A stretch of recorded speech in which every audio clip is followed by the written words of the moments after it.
She started drawing snakes. At first it was peaceful. She sat on the couch in silence and sketched in her notepad for the entire afternoon. Then the ink in her pen started to dry, and she moved to pencils, scribbling until they were worn down to stubs. So she raided my stationery, my highlighters, my 50-cent Bic pens. Nothing was left untouched. By nighttime, when the pages in her sketchbook had been filled, she moved to my lecture pads, the backs of previously painted canvases, to the white space in pictures she had already completed. All the rooms of our house were littered with these pictures of snakes. And when all the paper available had been used up, she moved to the walls of the living room. At this point, I had to leave the house to purchase more paper. I woke up the next morning to find that she had not moved. She was still drawing the snakes. I tried to speak to her, but she was unresponsive. I waved my hand in front of her face, but still nothing. When I touched her knee, I noticed her skin was ice cold. I draped a blanket over her bare legs and left her alone. At midday, I made her a ham and cheese sandwich, placed it beside her without speaking, and left the room. Perhaps this was not the right thing to do, but this is how I understood love. When I checked back in a few hours, the sandwich remained untouched. The pace of her drawing had increased to an almost frenzied speed. The tips of the pencils had been ground down into a blunt and almost unusable state. In a moment of anger, I pulled the paper away from her. She turned the pencil to her left forearm and continued to try and draw the snakes. When I ripped the pencil out of her hand, she dug her fingernails into her arm and clawed the images into her flesh. Defeated, I handed back the pencil and pad and left her be.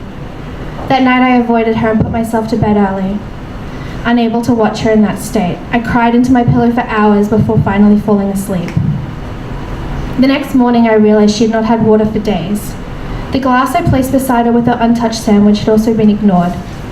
I filled a ceramic bowl with room temperature water and brought it to her. She did not acknowledge the water or my presence.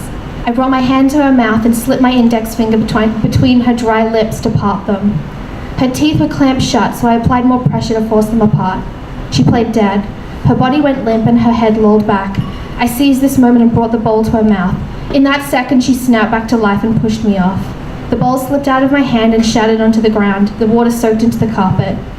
I stepped back and she continued to draw. Overwhelmed, I called my mother for advice, and we met for coffee and cake. When I told her of the incessant drawing and the snakes, she offered little advice. She spoke of time and half days and patience. She told me not to worry.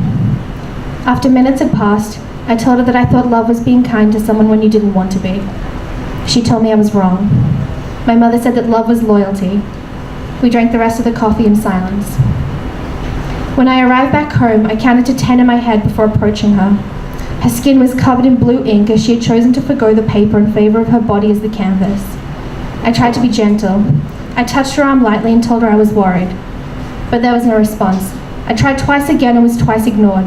Finally, it turned to anger. I gripped her wrist with my hand and twisted it until she was forced to drop the pen. With her left hand, she tried to pick it back up, but I grabbed the other wrist and held them together. I shouted in her face and shook her body, desperate for a response. But her eyes could not meet mine. The anger melted into despair.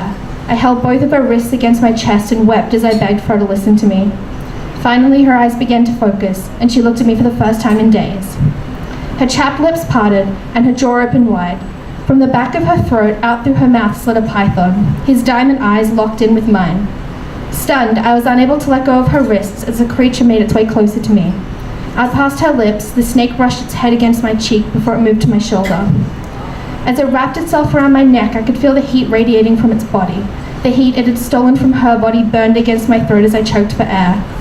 But each breath I dragged in seemed to give it more strength. As my breaths grew more shallow and my body tired from the struggle, I went limp. My vision began to blur and my mind slip. In that moment, I realized that maybe I didn't understand love at all.